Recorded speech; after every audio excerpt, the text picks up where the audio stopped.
Assalamualaikum, hai teman-teman, selamat datang di channel aku.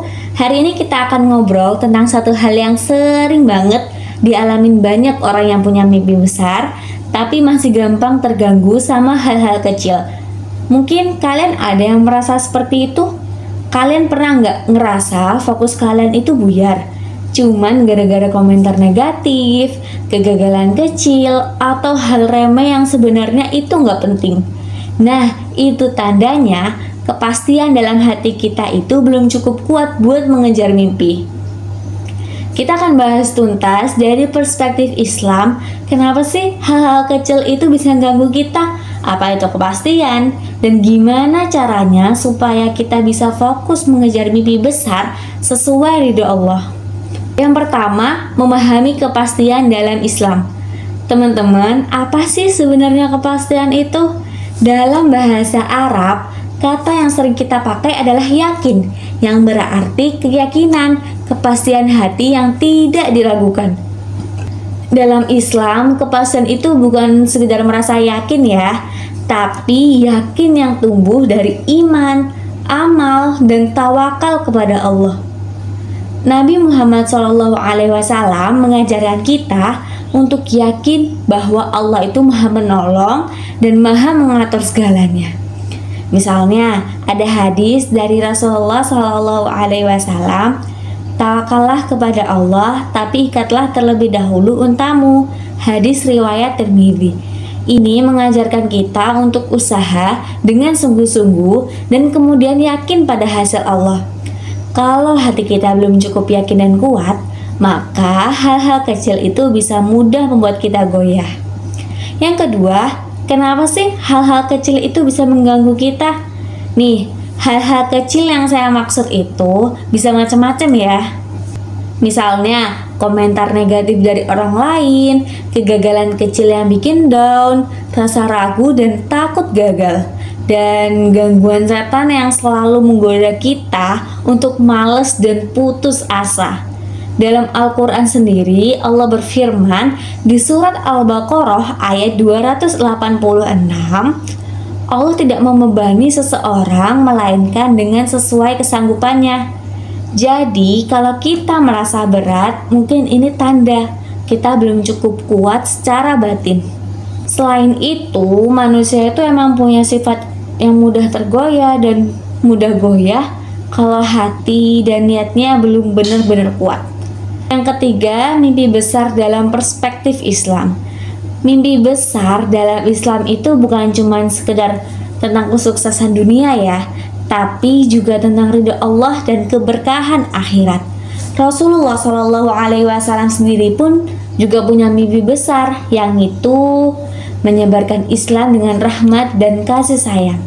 Lalu apa mimpi besar kita? Apa udah sesuai dengan nilai Islam? Nah, kita harus pastiin itu bukan hanya tentang kepuasan duniawi ya, tapi juga bermanfaat buat diri sendiri dan orang lain.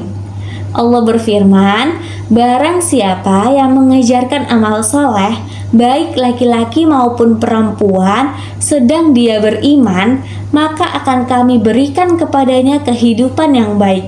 Quran Surat An-Nahl ayat 96. Yang keempat, bagaimana cara meningkatkan kepastian hati dan fokus? Kalau kamu masih terganggu sama hal-hal kecil, berarti saatnya memperkuat kepastian.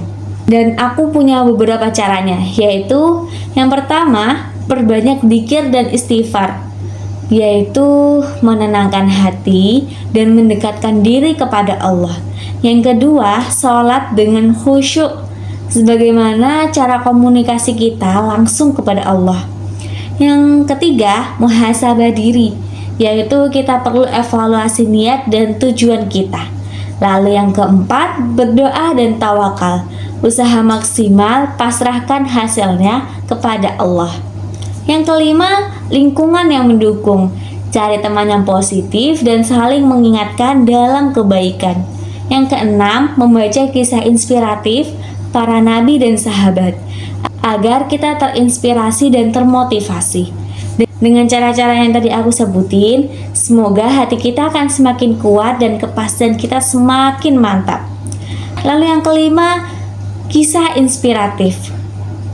Mari kita dengarkan kisah singkat dari Nabi Ibrahim alaihissalam yang diuji dengan hal besar tapi juga hal-hal kecil yang mengganggu. Misalnya, bagaimana beliau tetap yakin saat perintah menyembelih putranya. Atau seperti sahabat Umar bin Khattab yang berubah drastis karena keyakinan dan kepastian hati. Kisah-kisah ini mengajarkan kita bahwa mimpi besar dan tujuan hidup harus diperjuangkan dengan sabar dan yakin. Yang keenam, refleksi dan motivasi. Kalau kamu masih terganggu sama hal-hal kecil, jangan salahkan dunia, tapi cek kembali kepastian hati kamu. Perkuat iman, niat, dan usaha. Allah bersama orang-orang yang sabar. Mari kita tutup dengan doa agar diberi hati yang kuat dan fokus dalam mengejar mimpi besar yang Allah ridhai. Terima kasih sudah mendengarkan video aku. Semoga bermanfaat dan bisa jadi pengingat untuk kita semua. Mari kita berdoa. Ya Allah, kuatkanlah hati kami. Jadikanlah kami termasuk orang-orang yang fokus mengejar ridho-Mu dan jauhkan kami dari gangguan hal-hal kecil yang bisa mematahkan semangat kami. Berikanlah kami kepastian yang kokoh untuk mimpi-mimpi besar yang Engkau ridhoi. Wassalamualaikum warahmatullahi wabarakatuh. Kalau kamu masih terganggu sama hal-hal kecil, mungkin saatnya memperkuat kepastian hatimu. Mimpi besar itu butuh hati yang yakin dan sabar. Yuk belajar fokus, perbanyak doa, dan terus berusaha sesuai ridha Allah. Aku Amanda, barakallahu fikum.